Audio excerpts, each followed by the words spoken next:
तमिलनाडु की सत्तारूढ़ पार्टी द्रविड़ मुनेत्र कड़गम यानी डीएमके के नेता और पूर्व केंद्रीय मंत्री ए राजा के बयान पर जमकर विवाद हो रहा है। ए राजा की टिप्पणी से इंडिया गठबंधन भी बैकफुट पर दिख रहा है। पिछले हफ्ते ए राजा ने कहा था कि भारत पारंपरिक दृष्टि से एक भाषा, एक संस्कृति वाला देश नहीं है। उन्होंने कहा था कि भारत यह एक देश नहीं बल्कि एक उपमहाद्वीप है।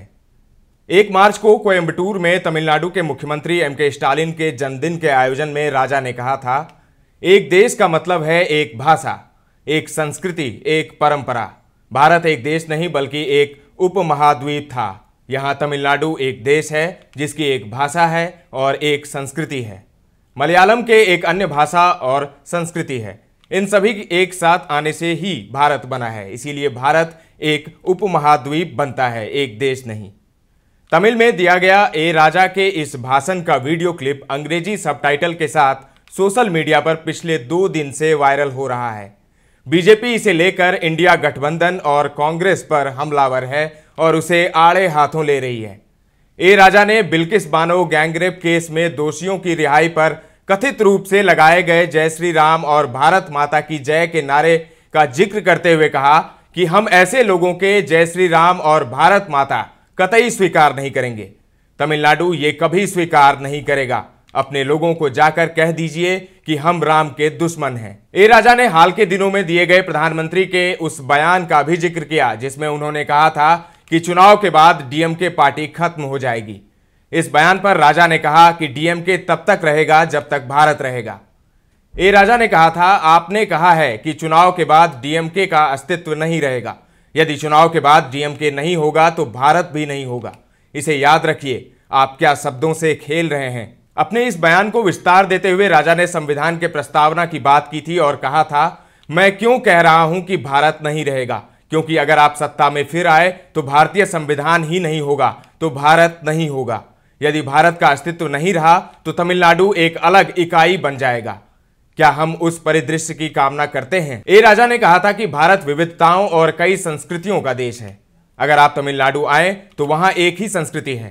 केरल की एक अलग, दिल्ली और ओडिशा की एक अलग संस्कृति है। मणिपुरी लोग कुत्ते का मांस खाते हैं, यह एक अलग संस्कृति है, ये उनकी संस्कृति है। ए राजा ने कहा था, पानी की एक टंकी से पानी आता है, यही पानी रसोई और शौचालय में जाता है। हम रसोई के लिए शौचालय से पानी नहीं लेते, क्यों? इसी तरह हम अंतर को स्वीकार करते हैं। आपसी अंतर और विविधताओं को स्वीकार करना चाहिए। बीजेपी और आरएसएस पर हमला बोलते हुए उन्होंने कहा कि आपकी समस्या क्या है? क्या आपसे किसी ने गौमांस खाने के लिए कहा? इसीलिए विविधता में एकता ही भारत के लिए मायने रखती है। इस देश में विविधताओं को स्वीकार करें। ए राजा ने कहा था, क्या मेरे नाक और कान हूबहू दूसरे व्यक्ति के जैसे हैं? नहीं, यह सबके लिए समान क्यों होना चाहिए? हर एक को वैसे ही स्वीकार करना जैसे वे हैं। समझदारी इसी में है।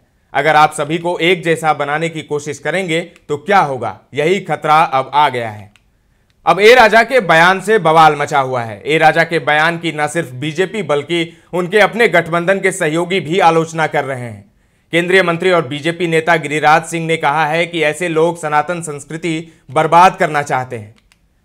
आरजेडी नेता तेजस्वी यादव ने कहा है कि ये बयान ए राजा के व्यक्तिगत विचार हैं और ये गठबंधन की सोच नहीं है। तेजस्वी, एक सवाल है, आप कहते हैं कि आप कलम बांटने का काम करते हैं और भाजपा वाले तलवार बांटने का काम करते हैं, लेकिन इंडिया ब्लॉक के एक नेता हैं ए राजा, उन्होंने कहा है कि भारत एक देश नहीं है और अगर ये एक देश है तो एक भाषा और एक परंपरा ये होनी चाहिए। और उन्होंने आगे बढ़ने के बाद ये भी कहा कि रामायण पे वो भरोसा नहीं रखते हैं और राम सही नहीं है। ये उनका व्यक्तिगत बयान है, ये हम लोगों।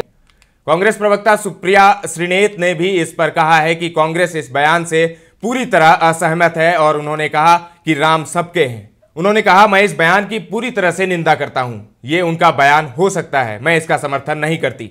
मैं इसकी निंदा करती हूं और मुझे लगता है कि लोगों को बात करते समय संयम बरतना चाहिए। मैं उनकी बात से 100% असहमत हूं।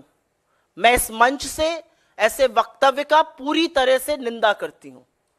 मुझे लगता है राम हम सबके हैं, राम हम सब में हैं। मेरा तो अपना मानना है कि जिस राम को इमामे हिंद कहा गया वो संप्रदायों से, धर्म से, जाति से ऊपर है। राम क्या है? राम जीवन जीने का एक आदर्श है।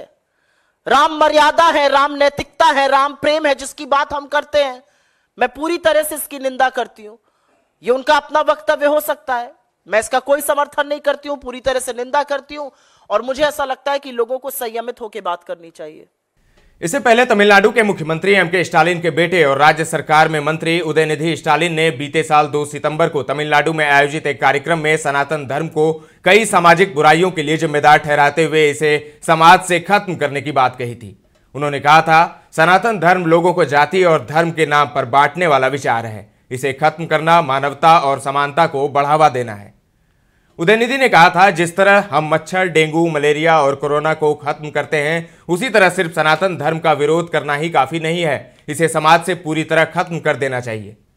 इस बयान पर आरएसएस, बीजेपी और दक्षिणपंथी खेमे से काफी तीखी प्रतिक्रिया आई। हालांकि बयान पर विवाद के बाद भी उदयनिधि ने कहा था कि हम अपने बयान पर कायम हैं। उन्होंने बोला था कि हम अपने समाज के सताए हुए और हाशिए पर डाल दिए गए लोगों की आवाज उठाई है, जो सनातन धर्म की वजह से तकलीफ झेल रहे हैं। उदयनिधि की इस टिप्पणी के खिलाफ मामला सुप्रीम कोर्ट में गया और सर्वोच्च अदालत ने सोमवार को उन्हें सख्त हिदायत दी। सोमवार को सुप्रीम कोर्ट उदयनिधि स्टालिन की एक अपील पर सुनवाई कर रहा था, जिसमें उन्होंने मांग की थी कि महाराष्ट्र, बिहार, उत्तर प्रदेश और कर्नाटक में उनके खिलाफ दर्ज एफआईआर को एक साथ जोड़ दिया जाए। इस मामले पर सुनवाई करते हुए जस्टिस संजीव खन्ना और जस्टिस दीपांकर दत्ता की बेंच ने कहा कि एक मंत्री होने के नाते उदयनिधि स्टालिन को अपने बयानों में सावधानी बरतनी चाहिए थी और उनके संभावित परिणामों के प्रति सचेत रहना चाहिए। कोर्ट ने कहा, आप अनुच्छेद 19(1)(a) अभिव्यक्ति की आजादी के अधिकार के तहत अपने अधिकार का दुरुपयोग कर रहे हैं। आप अनुच्छेद 25, जिसमें विवेक की आजादी, धर्म को मानने और उसका प्रचार करने की स्वतंत्रता के तहत अपने अधिकार का दुरुपयोग कर रहे हैं। अब आप अनुच्छेद 32 के तहत अपने अधिकार, जो कि है सीधे सुप्रीम कोर्ट में याचिका दायर करने का अधिकार, इसका इस्तेमाल कर रहे हैं। क्या आप नहीं जानते कि आपने जो कहा उसका परिणाम क्या होगा? आप आम आदमी नहीं हैं, आप मंत्री हैं, आपको परिणाम जानना चाहिए।